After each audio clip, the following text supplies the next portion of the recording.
Based on your experience with Lily, what would you say is an important product or treatment that a child suffering from cerebral palsy or another neurological disorder should have in order to better their development?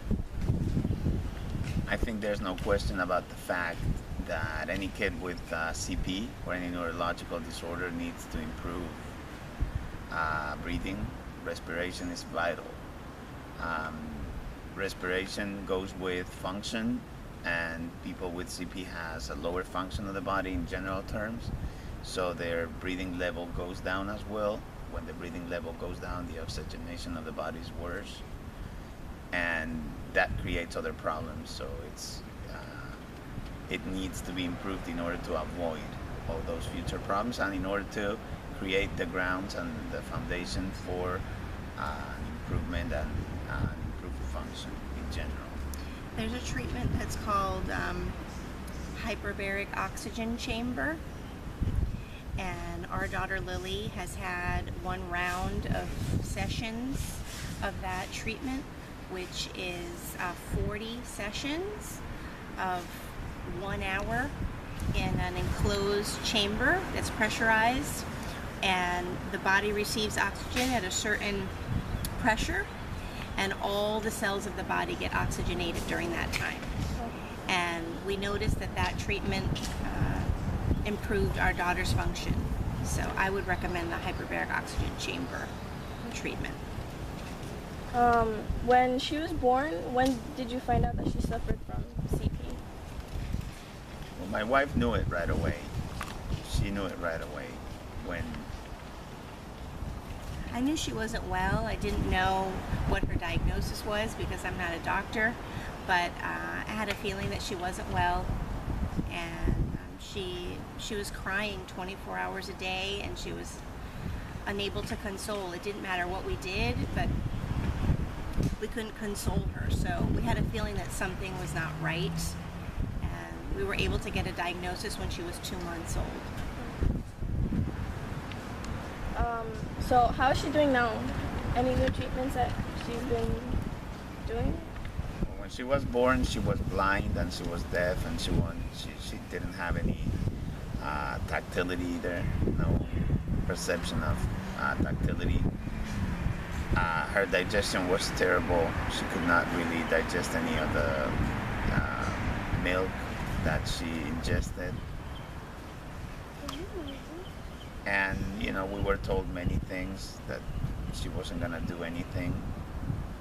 Thanks to all the therapies that we've done with her, she sees very well. She reads Spanish and English, very high level, and she can hear very well. She understands both languages as well, and her tactility is, I would say, 85 to 90% normal. So she feels pain. She feels pleasure too. You can tickle her, and that'll make her giggle. She's very ticklish. Yeah, that's a good thing, because it makes us laugh, makes us have a good time. Yeah. So there's been a lot of improvements. Her digestion is very good as well, thankfully. So many improvements. Which one has significantly changed her, like her development? Well, we've done many different treatments with Lily, and we've taken a very holistic approach to her wellness. I can tell you that one of the things that's fundamental about Lily and her wellness is her diet. She eats an organic diet. She eats green leafy vegetables every day. She eats legumes every day. She eats gluten-free grains every day. She has a rotation of oils like olive oil, grapeseed oil, avocado, and she doesn't take any medications. So thanks to her diet, she is very healthy. And so she's developing, and recently she's gained some weight. She also takes dietary supplements, or other people call that vitamins. She takes vitamins, and that's what really keeps, one of the things that keeps her very, very healthy and alert. So her diet is really fundamental. So what is it like to have a daughter who suffers from CP, and how has it changed you and your family? Well, having a child with a severe brain injury changes everything about your life. I can speak from my perspective as her mother, and I can tell you that I move at the pace that she moves. So having a special needs child for me means slowing things down, not moving so fast, taking clues from her, cues from her. Everything revolves around her wellness and how she feels. If she's had a good night's sleep, we've had a good night's sleep. If she's happy, we're happy. If she's not happy, we're probably not happy. If she hasn't had a good night's sleep, we probably haven't had a good night's sleep. If she's not feeling well, we're probably not feeling well. So I used to say she was my Velcro baby because we're very much in sync with each other and in tune with each other. So that really affects the dynamics of your life and the dynamics of a family too.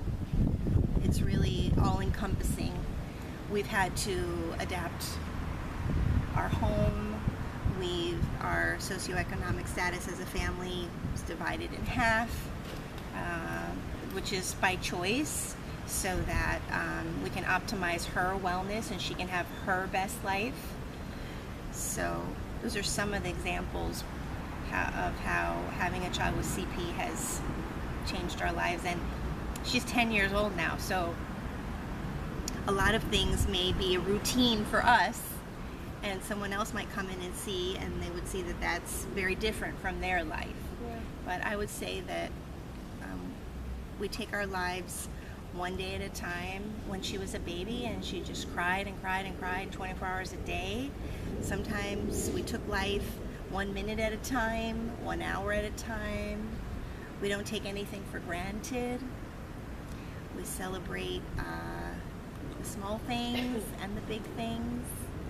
And just, seeing our daughter smile in the morning when she wakes up and see her smile at night before she goes to bed, that just makes everything all right for us, and I think keeps us balanced and say, okay, today's been a good day, but we just take things one day at a time.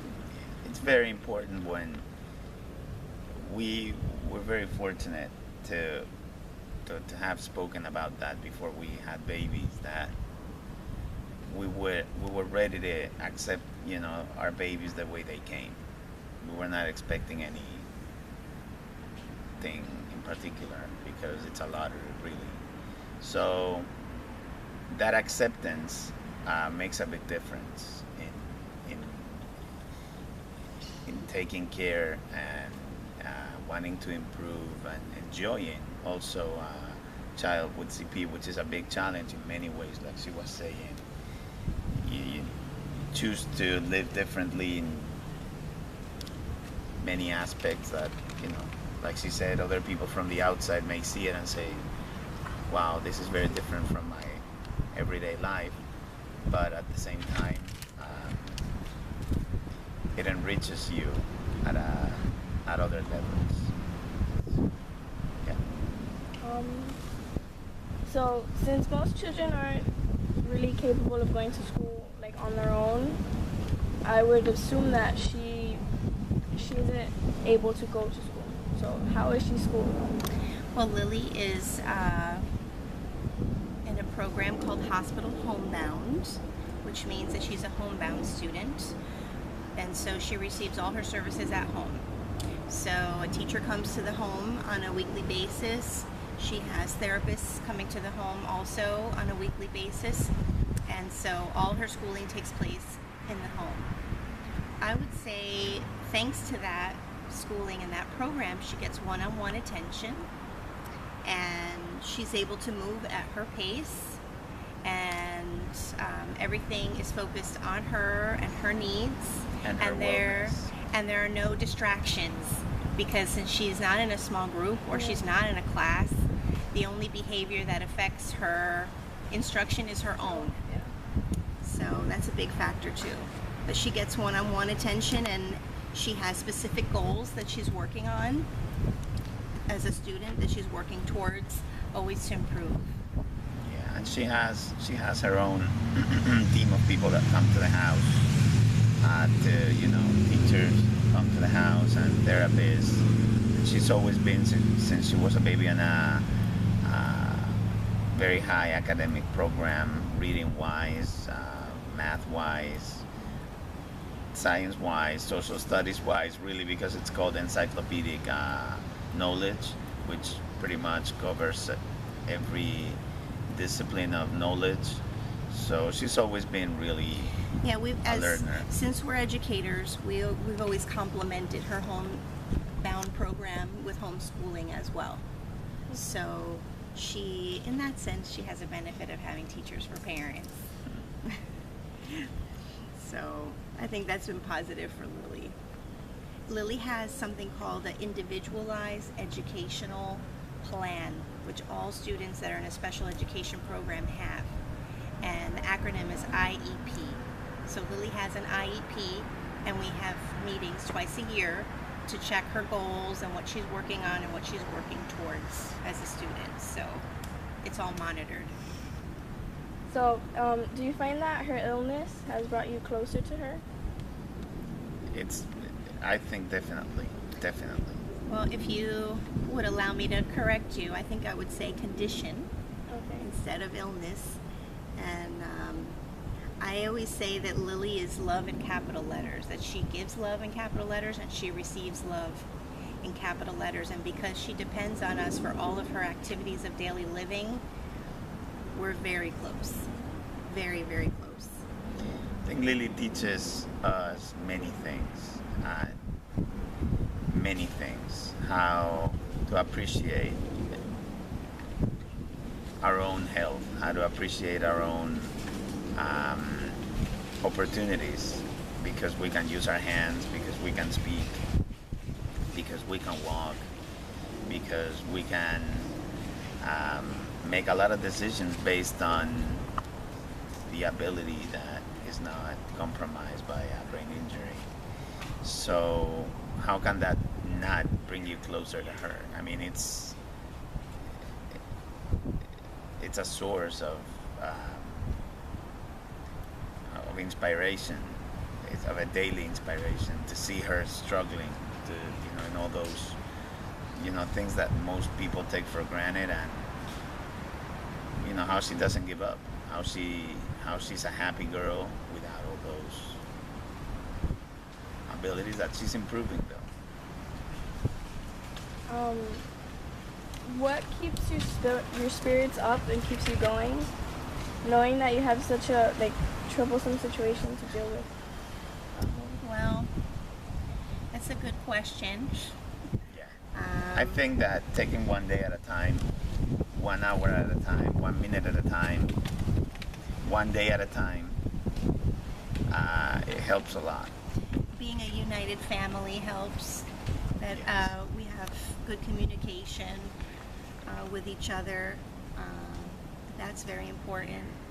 Having hope for the future, always researching and looking into therapies for her, programs for her, what's working right now in the present moment for other people with the same condition, or projections for the future. Having that hope that there's something out there for her that's going to help her improve. It's going to help her with her speech or her communication. Or her mobility. Help her with her mobility, the chance to walk, this kind of thing. We're always working on finding new ways to help her be stronger and get well.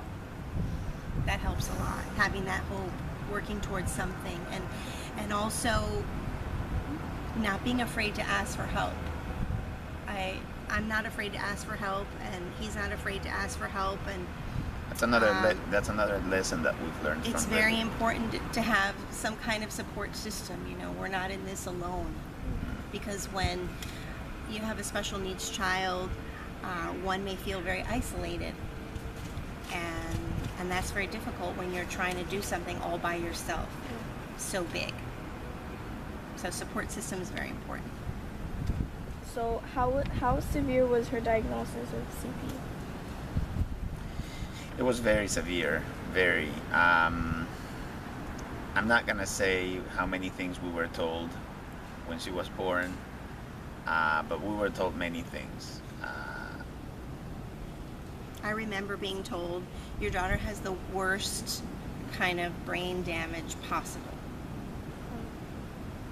That it's called open brain, and she just has the worst possible brain injury, and that neurologist in particular told us that she would never do anything, that she would be a vegetable, that she would be bedridden or in a wheelchair. And that's very difficult to hear when you have a 2-month-old. Yeah. And a specialist really doesn't give you any hope, and then you have to find that hope somewhere else. That was very challenging. Yeah, for us. you need to find the hope that makes sense, though.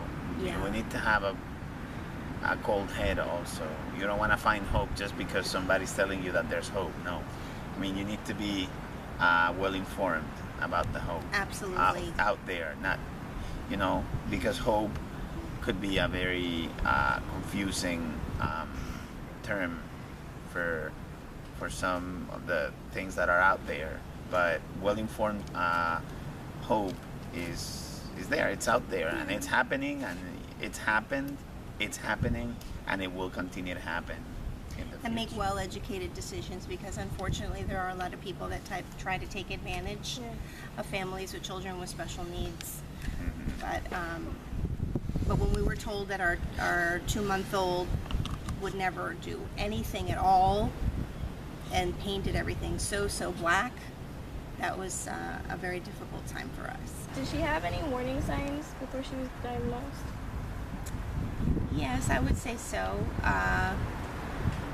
Her inconsolable crying, which was really like screeching, I think was a sign that she had some kind of neurological issues, and her inability to digest food also was an indicator that something was not right.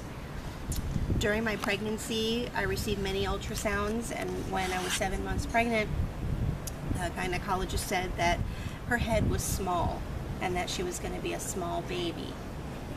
And my husband asked, but is her brain okay? And the doctor said yes, that her brain was okay. So we didn't know that she had any neurological issues until she had all kinds of testing, and then we got the definitive answer when she was 2 months old. But there were definitely indicators, because when she was born, and it says on her medical report, the circumference of her head was below the 3rd percentile. So that's a direct sign that a child's brain, or the development of their brain, may not have been what it should be. Yeah. So, because the circumference size of your head is an indicator of the size of your brain. Yeah, the head grows in proportion to how the brain is growing. So that should have been a red flag for everyone at the clinic where she was born. But they sent us home with her and did not alarm us really about that. So later we found out that that was an indicator. So for women that are pregnant and are having their regular checkups, if they're having an ultrasound and there's some concern about the circumference of their baby's head, that should be a red flag. And when their baby's born as well. And that first year of development, whenever you take your child in for their checkups, they always measure the size of their head, because the pediatricians know what they're looking for, and so they may not say anything to the parents unless there's some kind of indication that the child's not well. Since she has trouble moving, I assume that it must be hard for her to move her mouth and chew really good. So did she have to be fed different foods when she was born? All her food is pureed to this day. So we've been preparing her food and pureeing her food for 10 years. And she eats with a soft spoon to help her. She, over the years, her eating has improved, her swallowing has improved, but she has difficulty chewing. Yeah. And also, that has to do with mobility because at the end of the day, we're moving our jaw. It also has to do with being a voluntary act that has to do with the cortex of the brain. And it has to do with breathing again, going back to breathing, oxygenation, respiration. The better you breathe, the deeper you breathe, the better you swallow, because as you swallow, you have to hold your breathing. You can't swallow and breathe at the same time. When we swallow, we have to stop breathing. So it's very important to have a good breathing pattern and a deep, being able to take deep breaths in order to being able to swallow the food as well. She's not able to drink like out of a cup or out of a straw. If she drinks liquid, she has to drink it with a bottle or with a spoon. Why is that? She needs to breathe, right? Goes Right. back to the breathing again. Back to the breathing, yeah. What motivated you to start Lily's Wellness? Well, the question is, there are many things that you don't know when you have a child with special needs, and we know a lot more than the average person because we were in the world of education and the world of psychology, the world of brain development. I've translated books about that, so we knew much more than the average person, and still we didn't know everything we should have known. So it was And only still don't know everything we need to know. No. We're learning just like everyone else. I mean, it's just a normal thing, and as a parent, that you want to share what you've learned with other people. I mean, you've gone through a lot of challenges. You've gone through things that are working for your child, that are well documented, that make sense, and we wanted to make other parents know that it's out there, that there's hope for their kids, and that we have something to offer to them. One of the things that's important about Lily's Wellness, and that was one of the big motivators, was that we are the parents of Lily. Some organizations are not represented by people who Have a special needs child. We do. Yeah. So They don't know what it's like. They don't know what it's like. I can tell you something. I've taught thousands of kids in my life, and I've translated books about brain development, and I teach biology, as you well know. One thing is the theory of what the books say, and another thing is living this experience as a parent. It's very different. And going into the future with it, not just being stuck in the problem, so turning your head towards the solutions. And I believe that is a big asset for Lily's Wellness, and it can't be kept in a drawer, a secret. It should be shared with, the parents who think that, they can learn something from us. I think it's important to... Lily's Wellness is called Lily's Wellness for a reason. We thought about the name very carefully. It took us a year to find the name. NES stands for Neurological Educational Support